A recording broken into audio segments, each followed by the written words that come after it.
Right friends, now we come to video number 2. The first video I hope you have seen regarding the basics which we had dealt in what is the charge, uh, uh, right? The charge as per transfer of companies property act, charge as per the companies act, then mortgage as per definition, then difference between charge and mortgage. Now today we will deal with the question whether charge will be created on hypothecation of vehicle. These types of queries we keep receiving again.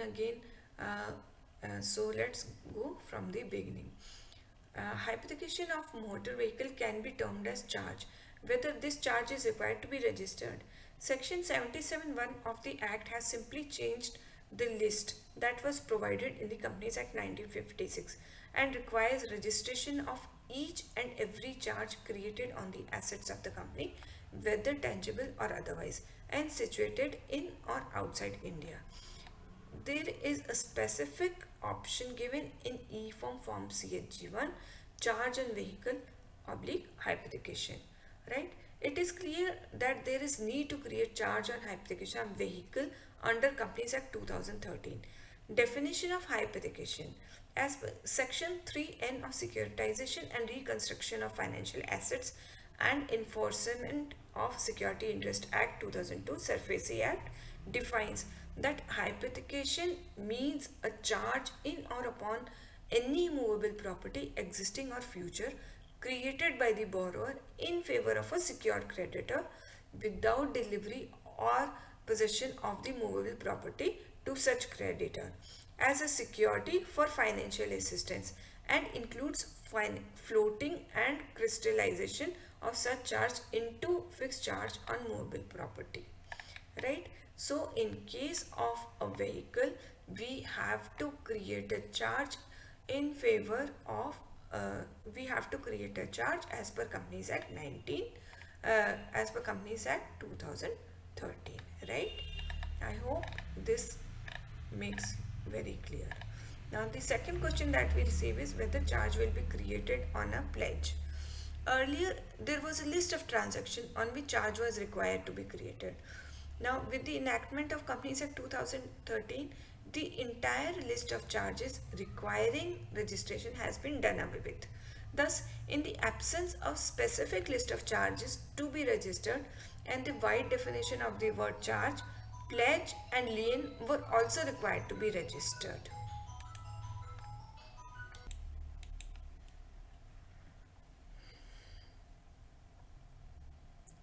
Right, earlier there was a list of transactions on which charge was required to be created. With the enactment of Companies Act 2013, the entire list of charges requiring registration has been done away with. Thus, in the absence of specific list of charges to be registered, the wide definition of the word charge, pledge and liens were also required to be registered. Right, the companies creating pledge over shares are compulsorily required to register the charge, which was not in the case of the predecessor.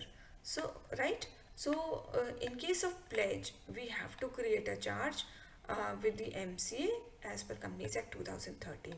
Now the definition of pledge, section 172 of Indian Contract Act 1872 defines pledge as the bailment of goods as security for payment of debt or performance of a promise is called pledge. In simple terms, a pledge is a security created on movable goods of the borrower or pledger for the payment of debt, wherein the lender or pledgee takes actual possession of the goods until the entire debt amount has been repaid to the borrower, right? The pledgee may retain the goods pledged, but and not only the payment of debt or performance of the promise, but for the interest of the debt and all necessary expenses incurred by him in respect to possession or for preservation of goods pledged, right? So it makes very clear that the goods which are pledged with the banks have to be registered. The charge has to be registered in case of pledge of goods also. The third question which I face very commonly is whether there is need to create a charge on personal guarantee of the promoters. As per the principal rule, personal guarantee of the promoters are not assets of the company.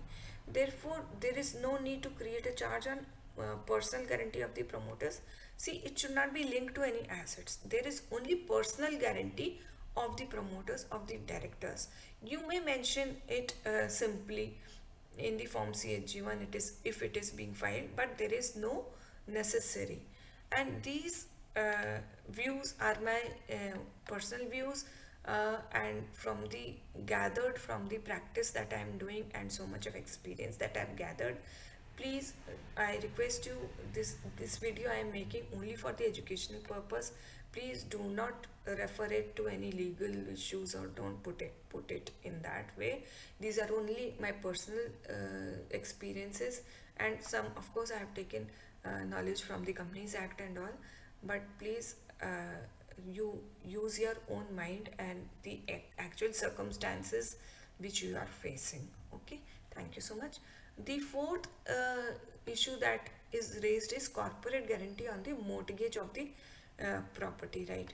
Where a company gives the mortgage of its own property to another company, right? The loan has been taken by one company and the properties of another company, right? See, more specifically I'll say is there are two companies, ABC Private Limited and PQR Limited. ABC Limited has taken the loan from the bank, and PQR has given the guarantee to the bank for the loan of APC Limited. For this guarantee, PQR has given its own property to the bank.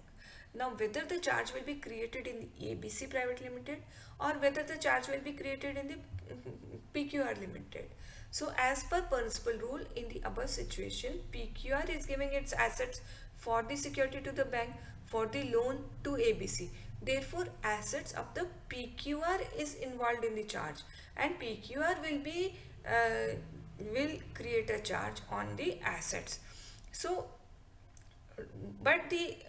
so PQR has to create a charge, but here the assets of ABC are not involved as security.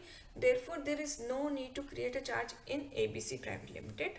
But practically, I am telling you, in such cases, I create charge in both the companies, ABC Private Limited because it is receiving loan from the bank, and PQR Limited because it is giving its property. So in case two companies are involved and property of one company is being given to another company, then I create the charges in both the companies. Okay, right. Moving on to the next question, whether guarantee given by a company to another company amounts to creation of charge. Okay, in this case, sometimes companies give counter guarantee to banks, corporate guarantee for the guarantee, and there is no underlying property in it. It is only the guarantee.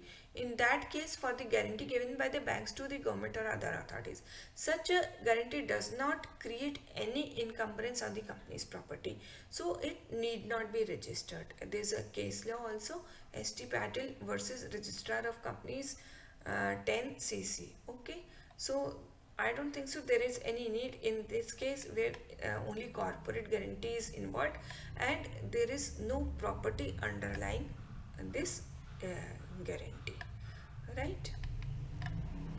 So I'll make another video, third video, to continue. Please see video number 3 for the rest of the questions. Thank you.